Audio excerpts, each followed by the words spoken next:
So, good morning, group. This is one of the first get to know panelist sessions.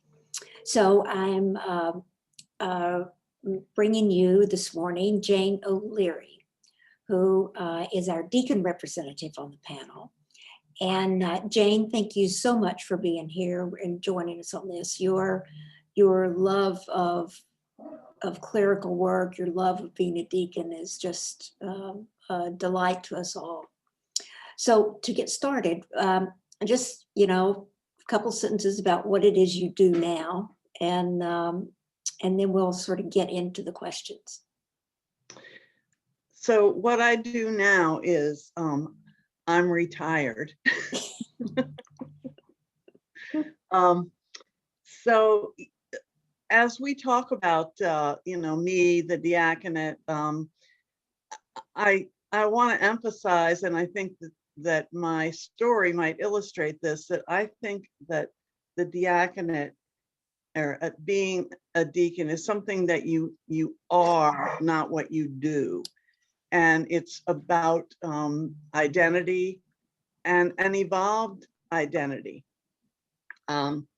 So I first found out about the diaconate in 1986, I think. And I was 37 then. And so I'm 150 now. And my faith in Christ, my enthusiasm that was in the container of the church at that time was pretty new and very fervent. And I read an article about the diaconate, and at that time the contemporary version of the diaconate was just emerging in the Episcopal Church. And I read it with interest, and at the time I had a job as a director of a soup kitchen in the basement of an Episcopal church. It was a full-time job that I had been called to. I know I had been called to. I have this perennial prayer is what's next, and the what's next was, Jane, you're going there. And it was, I said okay, and then I woke up there, and it was wonderful. I was in a role working with people of all kinds, all ages, all colors, all many cultures, working with people who were pretty much on the margins. And I knew that from the beginning that this was something that fed me. So I read this article, and I said, it talked about people who are engaged on the margins. Deacons are people who are interested in the lost and the weak. And that was me. I was like, bingo, that's me. And another part of it was about engaging the church in getting out of the church and out into the world and doing the work that Jesus showed us how to do. And so I said, that's me. And that was my call. I started taking the steps, and it turned out that this article, which was written to promote the diaconate and to attract people to the diaconate, had attracted me. It had done its job, and I was what the church was looking for. But then, that's something that comes into your life as a new layer in one's identity. And so, the people who didn't know me as a religious person or as a person driven by faith, suddenly I was going to get this new layer of identity, and that was a little bit tricky. I remember this encounter with my best friend who, so at that time we had been best friends probably for 20 years or 25 years. And now, we've been best friends for over 50 years. And I remember her initial reaction was like, what, you know, and questions like, how's this going to change you? And, does this mean you're going to be on a new channel now or something? And the truth was that I was just living my life. And so I began the path on the diaconate with my life, which was as a wife and a mother. When I began in the process, I had 3 children in school, in public school. And here came this thing, but the combination of my faith on fire and my work with people on the margins, and also work that called others to come and do that work with me, that the diaconate just was like the third puzzle piece that fit together, and as that puzzle piece was added, the picture was clearer of what it was, or what it was. And so it's just been evolving ever since. And I knew from that work, ordination or no, church or no, that it was my call from Christ to always be in that kind of work. And so I think this is an important thing to talk about because, in a lot of ways, I'm not a churchy person. I don't sing in the choir. I'm not, I certainly worship on a regular basis and enjoy my role as a deacon in the liturgy and so forth. But, I'm not like all about adoring liturgy or, want a better outfit or, I'm just, I don't have a deep disciplined prayer life. My prayer life is in the world. And so I don't, I'm not in a kind of cookie cutter that is all about, being a church person. But I know that I am a person who finds Christ in others and wants to shine as Christ in the world to others, and help people to make a connection. So most of my work, professionally, I'm a social worker, and I've worked in many different settings with low income people, lots with homeless people. And oh, here comes my dog. Hi, Charlie. So most of my work has been in the world, and I would say that most of the time in my secular work, which in my heart is my Christian work, many times my coworkers or the board I was working for, or whatever, might not even know that I was a religious person or know that I was a deacon in the church, because the integration of all these pieces happens here. I don't have to project myself as a religious person in the world. However, some of the most satisfying roles that I've had in my adult life as a deacon have been where people might know that that I do this out of a religious commitment.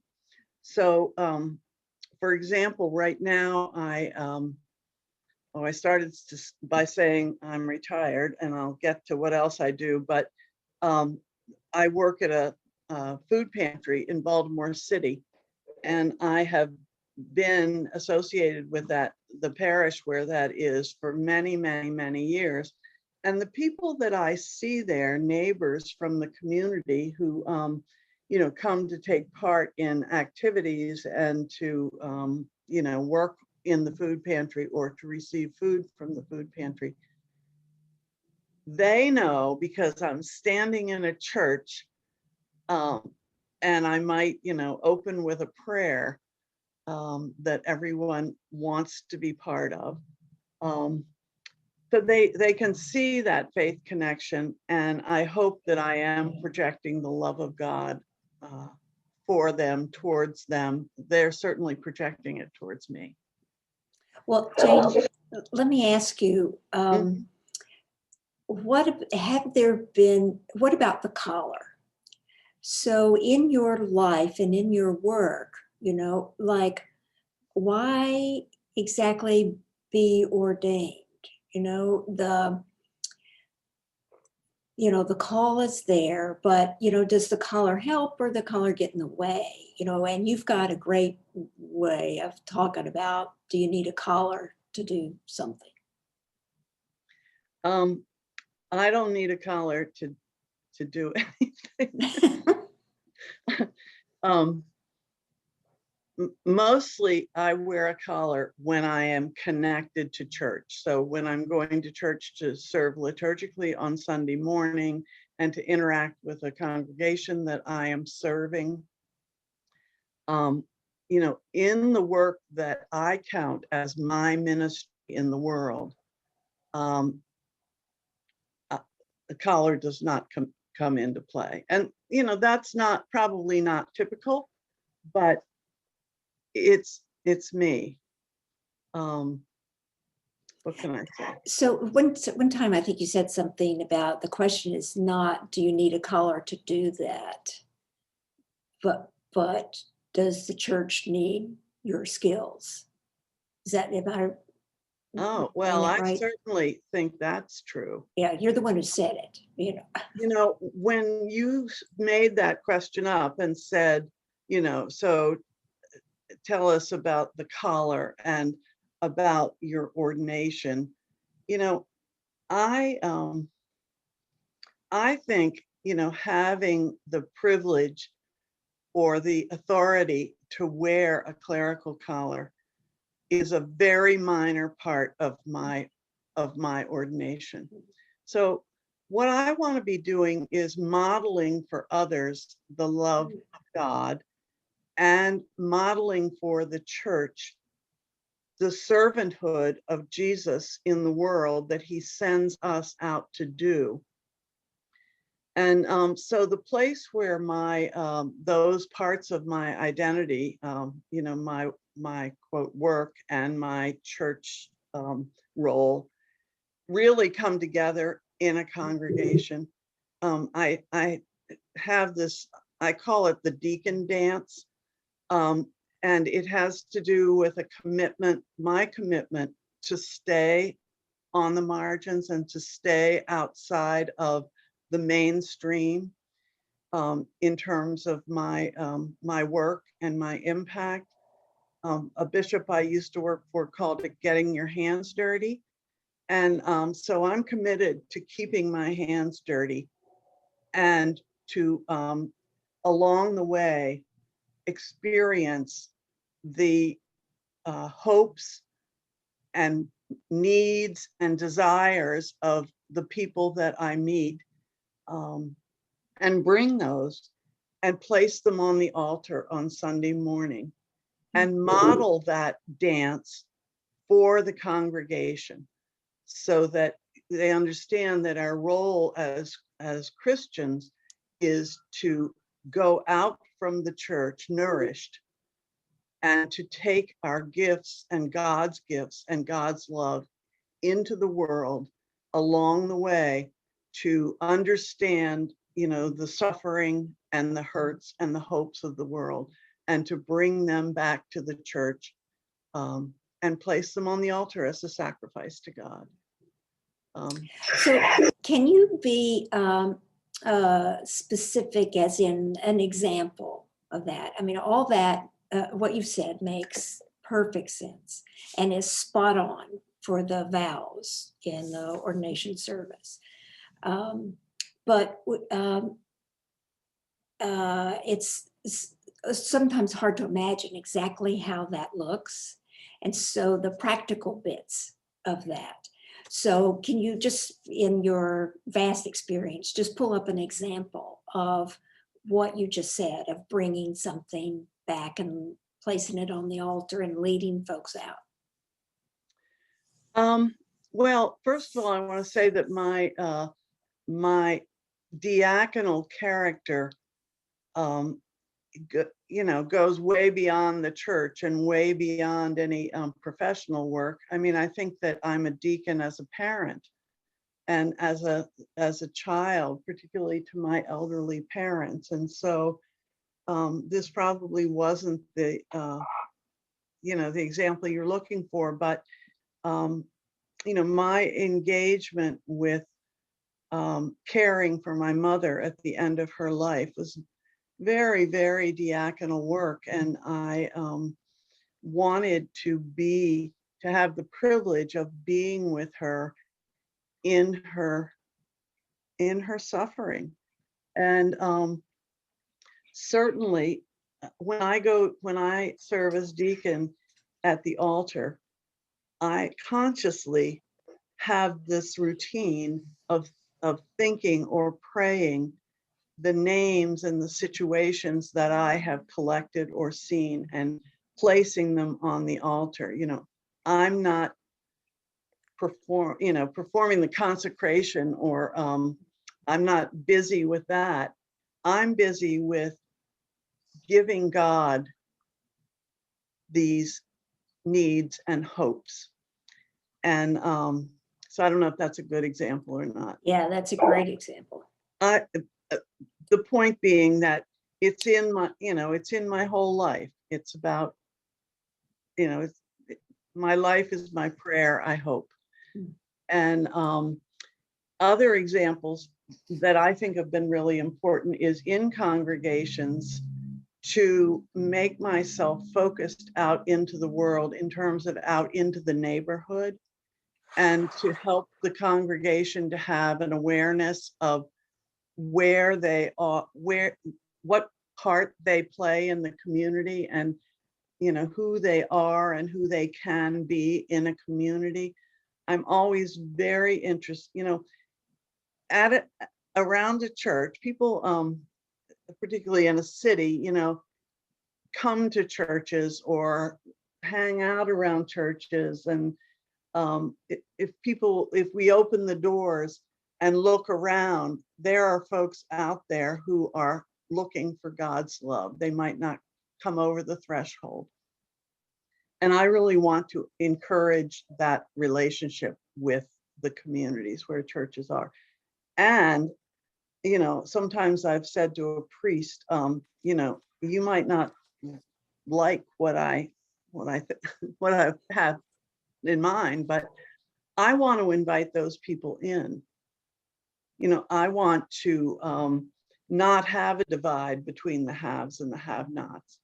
And I hope that the church, the congregation, takes on the joy of inviting others and welcoming them in a way that is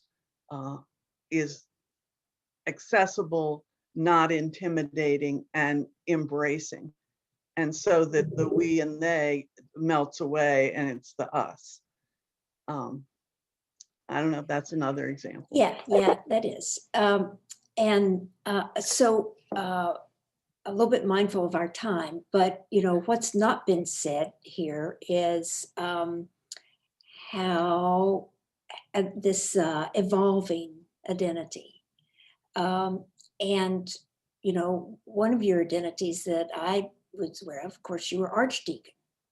And so the evolving from being a 37-year-old mother of 3, wife, family, doing doing all that entails,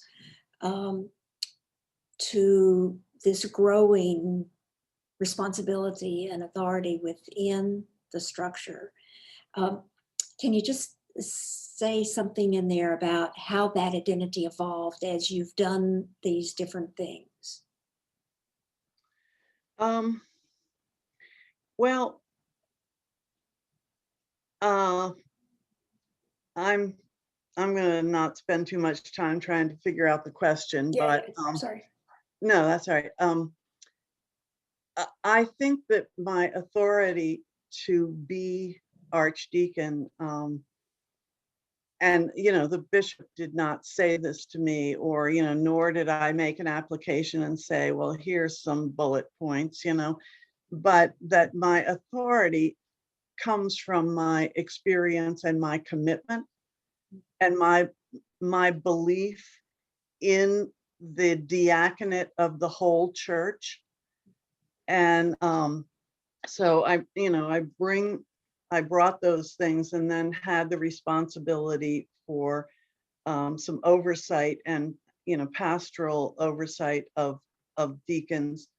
And but I felt a real call to tell the rest of the diocese about the diaconate. And I hope that I made some strides in that while I was archdeacon, because the diaconate is for the whole church. It's not for me to be able to put on a collar and go do something, that is Christ-like. I mean, that's for all of us. And but having deacons in the church is really important for the church, because our focus is not inward. Our focus is in and out, in and out. And the deacon is to lead us on the out. I don't know if that answered your Yep, question. you're all on it. Anything more to say about the impact on family and friends as you were going through your call and your training, and as your work evolved? I mean, one thing we know for sure is that families don't necessarily worship Right. with together, Yeah. and the confidentiality, the things that you see as a clergy person, and sort of how you manage that. Any advice or thoughts you have in those Yeah. areas? Well, I would say that, you know, giving a large part of my time and interest to being a deacon in the church, the responsibilities within the church, being moved to a particular congregation and then giving, the time and commitment to that. Um, you know, I don't want to say rob something from my family, but it was, it part of who I was, so I might not have, you know, it was probably competing for my time, but it was uh, what I wanted to be, and they allowed me to be. But I remember at my the first congregation where I was placed was my home congregation. So I had, my 3 kids were there in church school. My next congregation that I was placed in, they didn't come with me. They were certainly invited. My youngest came to an extent, but so that was, that had a real impact. And I hope that the church is not doing things, you know, like they did then, in terms of, you know, um, having inadequate regard for the need of families. But that was a reality. And it's just a part of who I am. I could be a golfer, or I could be a world traveler and do those things with my time. But what I've chosen to do with my time is to be a deacon, and that's who I am. Got it. Got it. Oh, well, thanks for this, Jane, because for your time for this and your rich insight of servanthood that is really just lived life. That it's who you are all the time, and the eyes you have, the heart you have all the time. Yeah. Yeah. I didn't mention about the confidentiality. Oh, I would say it's never been an issue. I'm a social worker, so I live under a code of ethics that so that's part of who I am too. And I have very clear boundaries about what gets shared with whom. And I have had, friends say, within a congregation say, hey, what's going on with so-and-so, blah, blah, blah. And, I've just been able to say, it's not mine to share. But that's part of my professional identity as well. So it's not for me. got it. Got it. Well, we look forward to being able to ask you questions, when we have the combination on the panel. Mhm. Anyway, it's as always, it's a delight to play with you and and to be a deacon with you. Yeah, yeah. So thanks very much. Enjoy the rest of your day. Charlie says And bye. Charlie says bye. Okay, I'm going to stop the recording.